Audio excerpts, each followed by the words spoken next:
Nancy Wyman, State Democratic Chairwoman. Nancy, thanks so much for being here. And with us today is Nancy Wyman. This is the Donkey Talk Podcast with your host, Connecticut Democratic Party Chairwoman Nancy Wyman. Hi, everybody. It's Nancy Wyman again. It's great to have you back with us. And today is another special day. We have our Secretary of State with us, Denise Merrill. And a little bit about Denise, and I'm going to ask her to fill in all the blanks because she didn't only just graduated from UConn, but she also represented the town as a state representative for 17 years, that town of Mansfield and Chaplin. And, of course, she did serve as our majority leader from 2009 to 2011. And at that time, she decided, hey, she was going to go on to run for Secretary of State on issues that she's always cared about, and voting rights and people's rights. And so I think I'm going to ask Denise to kind of talk to her really about where she started out and how she got from all the way across the country to UConn. Which is, as you can imagine, a very long story. Well, you and I have known each other for many, many years, Nancy, and served together and from the same neck of the woods. So you probably remember that I also started on a board of education in Mansfield in about 1991, I think. And we both got into politics kind of the same way because I was all about my kids' education. And Mansfield has a terrific education system, but one of my little darlings I thought wasn't getting the good math program. So I banded together with a bunch of other parents and we became activists. We mailed people, we went to Board of Ed meetings, and we did get our way. And today he's an engineer, so I guess I did the right thing. It worked. It really worked. And then, I think the key thing is someone asked me to run for state rep. And I always say that because I think it's so important that we ask people in, and I'm a perfect example of that. If someone hadn't asked me, I'm not sure I would have thought of it on my own. So I was asked. I did run. At first, I ran for the Board of Education, and I actually lost my first race. I always like to say that because you have to be persistent sometimes. So Absolutely. I didn't get too discouraged. I have to say I was kind of shocked. I thought I was going to win. But I was fairly new to town. So I ended up running again and winning. And then I went on from there and ran for state representative. And then I was there for 17 years, as you said. And I didn't think I'd stay that long doing that either. But, life intervenes. And then I became chair of the Appropriations Committee. And then I was running the floor, so it got more and more interesting. And meanwhile, my kids had grown up. When I first ran, my children were in middle school, high school, and of course now they're long grown and gone. I have 6 grandchildren now. Which is the best. Yes, it really is the best. It is the best.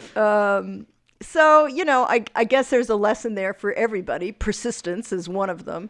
And also, saying yes when someone asks you. I know it's a well-known fact that many women have to be asked more than once when they go to run for office. And I guess I'm no exception. Several people had to talk me into it.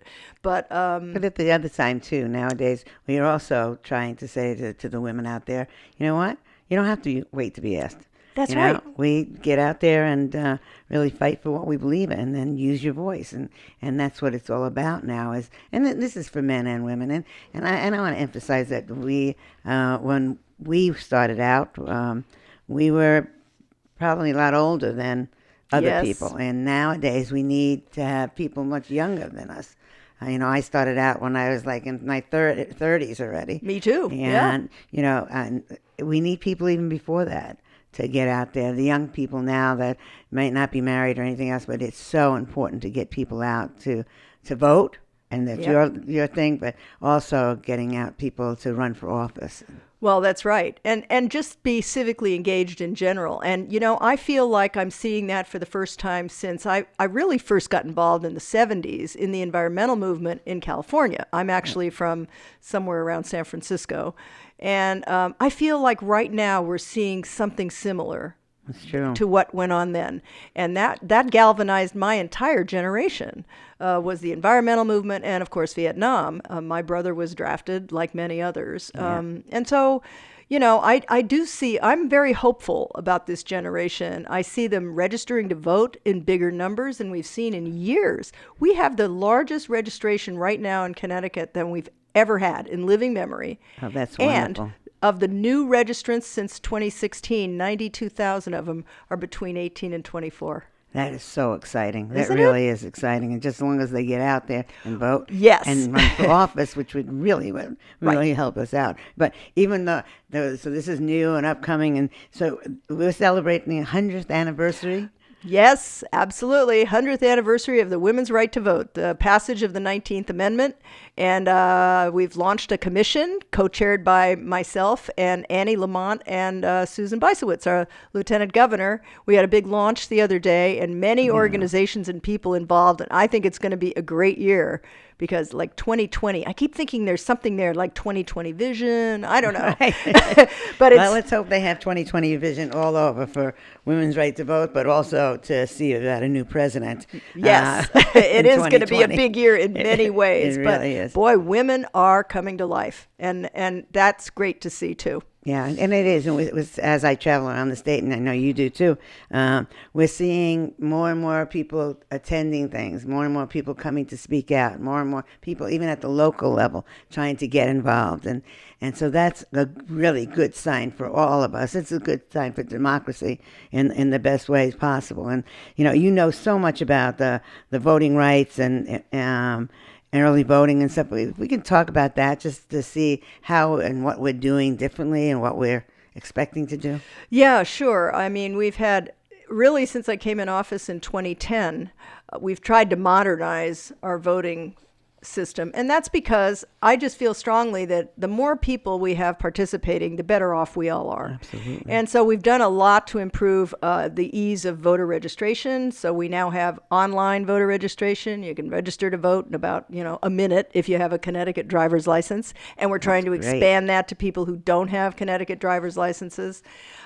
We have same-day registration, which is basically if you somehow got left off the list or, you moved and you didn't change your name, you can now correct that right on election day. If you go to town hall, you can register and vote on that day. So these two are game changers just by themselves. The one thing we don't have yet that I think is pretty prevalent across the country, I think now 40 states already have some other days of voting besides election day. And we still don't have that here in Connecticut, despite my best efforts to get it, because our state constitution says we have to only vote on that Tuesday in November. Oh, that's interesting. So it takes a constitutional amendment to our state constitution to change that. But yet, we have some towns that have elections on a Monday. you know? Right. And and they don't have to go by the state constitution? They Not for municipal elections, no. So but they still can't have more than one day. That's interesting. So when you say you wanted more than one day, are you saying that you'd want the 3 days before or the election day? Or what? That would be my favorite, actually. States are all over the place. In Texas, they vote for a month. Really? In Florida, they vote for 12 days, but they don't open all the polling places. They only open like the libraries or the town halls that are open anyway. And I'm assuming that's because they don't have to pay to open buildings. Right. So there's a lot of ways you can do it. But my favorite is 3 to 5 days before. It would just take the pressure off election day, first of all. With all the concerns now about cybersecurity, it really is getting difficult to manage this one day where everything has to go perfectly. And we've seen some problems in the last few years, We should talk a little bit about that cybersecurity and what you think we should be doing more of or what, and how we're feeling. Yeah, I mean, this is new since 2016 when we were told, actually not directly, but we heard through a congressional hearing that Connecticut was one of 21 states that had been probed by Russian IP addresses from Russian agencies, literally. Wow. Yes, that actually happened.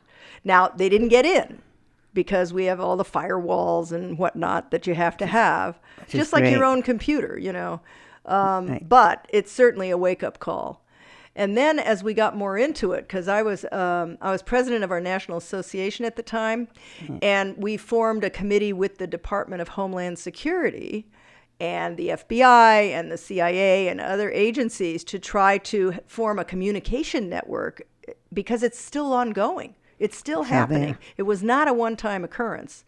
But the biggest money that foreign countries are putting into is this, what we call the campaign of disinformation, which is all the fake news, fake websites, bots that they have, giving out bad information about where you go to vote, for example. We've actually seen that right here in the state. In Connecticut. Yes, we had one incident where people were told to vote at the wrong voting location. And this was all done on the internet, on social media, which is where they're doing all this. And they're spending billions of dollars to do it. But who makes, I mean, is it just Russia or is there other countries also? It started out with just Russia, and they are still the biggest actors, according to these, I now have my security clearance. I go to these top secret meetings about all this.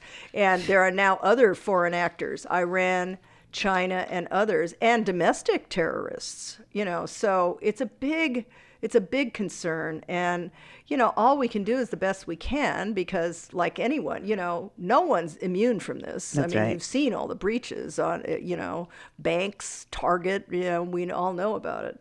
But the biggest danger is actually at the local level because our state system, this is all the voter list. It's not where you tabulate your votes. It's just the list. The list itself. Yeah, that's really important for people to understand because when they hear this, they get frightened that somehow their vote is not going to be counted right or something's going to change in the results. That actually would be really, really hard because our tabulators, where you actually put your ballot in the machine, they are not connected to the internet.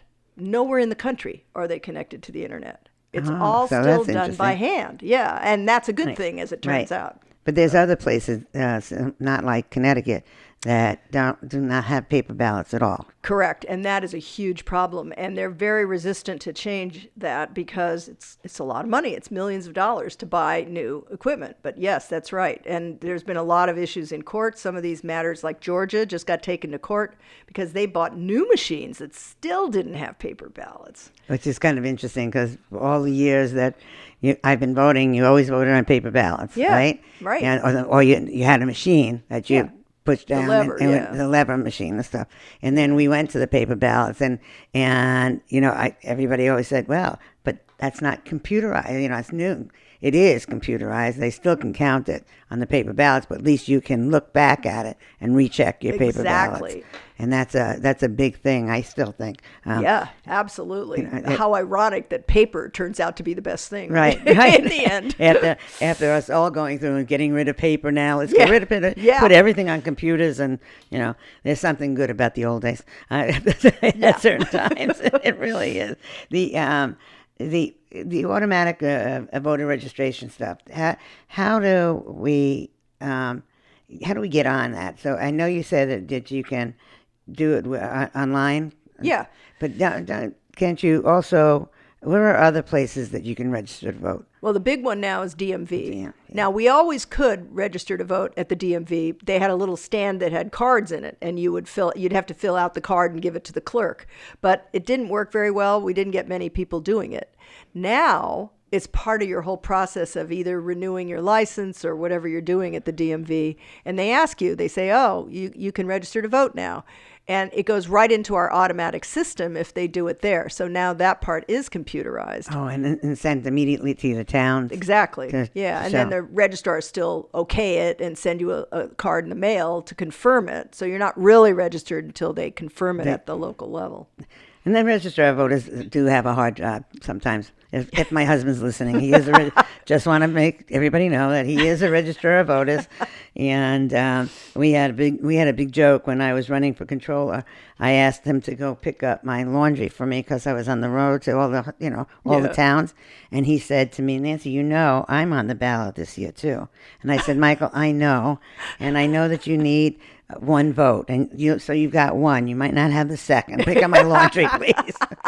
But we kid about that a lot. And so, but his job, he's been doing it for a long time, and it's not an easy job. No, it is not, and it's getting harder with all the cybersecurity now. They have a whole new set of things they need to know about, like changing passwords and all that stuff. Yeah, and a lot of trainings that they're going to making sure that everything works, and they work together with our town clerks. Because our town clerks also have a lot to do with our registrations and working with our elections and stuff. There was an amendment or something that they were talking about 16-year-olds. Yeah. What was that about? Well, that was another one of our proposals this year from my office. I want 16-year-olds to be able to pre-register to vote. Wouldn't mean they'd be able to vote yet, but there's a lot of evidence, and I'm saying this as an old civics teacher. I was very involved in civic education when I was teaching. And, the sooner you can get kids to feel that they're part of something, the better. And there's a lot of evidence that the earlier they get involved, then they're much more likely to follow through and vote later. So what this amendment would do would allow 16-year-olds to pre-register to vote. Okay, but they can't vote till they're 18? Right. Or, they have to be 18 by election day. We did pass an amendment a couple of years ago that allowed 17-and-a-half-year-olds who were going to be 18 by election day to register and vote. Right. So, but now this would extend that a little bit more. And I think it's a great idea. But again, we need a constitutional amendment. And it seems to be harder and harder to get anything passed these days because, frankly, the Republicans block it many times. And it's just been really difficult for me to get anything done at this point. In the last few years, it's just... What's the reason? I mean, this just seems like good government, allowing more people in to vote, to register, to partake in what our country's been built on. Right. It's been a real shock to me, honestly, because you and I have been in politics long enough. We remember it wasn't always like this. No. But now everything seems to be viewed through a partisan lens. And that what it means is everything gets stuck. And it's probably prey to some other issue that's going on between the two parties and has nothing to do with the issue itself. It's very frustrating. Yeah. You talk about that. It's like... we talk about what's going on in Washington. Yeah. With Mitch McConnell, how he's blocking bills that are aimed to protecting the electoral system. And why would you do that? And I know he's been now dubbed the Moscow Mitch. Moscow Mitch, right? Moscow Mitch. And that's exactly it's the case. Senator Blumenthal and I had a press conference just the other day to urge Congress to act on these electoral issues. I mean, our elections are fundamental to our whole country and our democracy. And they're not providing any funding, even for the states that need to replace those machines that don't have paper ballots. They have to act. And he's blocking everything and very deliberately. And I guess his reasoning is, well, if President Trump isn't going to agree to it, then we're just not going to do it because we won't bother. Well, that's no way to govern. He has to understand that there's different layers of government. Yes. We have different branches of government, right? Yeah. And there's the executive branch, the legislative branch, and the judicial branch. And just because one branch or one person might disagree, that does not mean that we shouldn't go through the process of the democracy that we fought for so many years to have this, and what our country's been built on, and why Mitch McConnell thinks just because this president doesn't like something, that might be today, but tomorrow.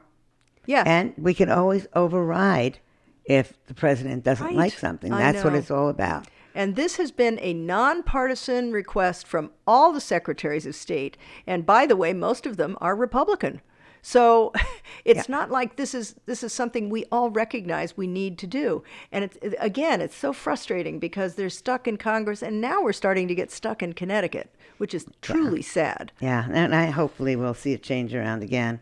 When we served, we did not have that. That's right. In the House of Representatives. At least I didn't see it. When I was served there, we worked with both sides of the aisle. We could agree to disagree on certain things. But what we tried to do is get the best bill out as possible.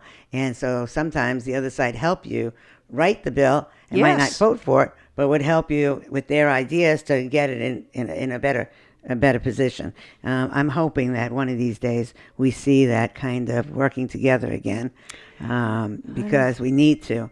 It's really important I think, for our state and for the future. And like you said, I have grandchildren that live in this state. I want them to be happy with the state and grow up in a state that really works together to serve people and the people of the state. So it's really a tough time for everybody. So coming down to the kind of the closing, but I have a question. I've been asking everybody that's come on. We all have certain things that we live by when we decided to get into politics, and my thing was my word was my bond. Right. And so when you think about what you would like to say to the people of the state, what you say all the time, and what you use as your guiding light, what would that be? Well, I'll preface it by saying, I say this a lot when people ask me, how did you ever get into leadership in the House? You're only the second woman that ever made it happen. And I always say, I listen more than I talk. You have to always be listening to other people and see what they think is important if you want to be a true leader. True leadership isn't about having great ideas. Lots of people have great ideas. So I guess that's what I'd say. Yeah, and I think the other part of it that you've always done extremely well, that if other people have good ideas, you work with them to get their ideas passed and into law or getting things done. So that's also a part of leadership that a lot of people don't know, and don't know that you've done for many, many years. So, Denise, I want to thank you very much for coming on. Thank you for the service that you've been given to the state of Connecticut, and thank you for the friendship that we've had for over these years. I appreciate it. So I want to remind the listeners to subscribe wherever they get their podcast. The podcast is available on iTunes, Google Play, and Spotify, and anywhere else you can get podcasts. If you enjoyed the episode, remember to subscribe. Thank you all very, very much. And again, thank you, Denise Merrill.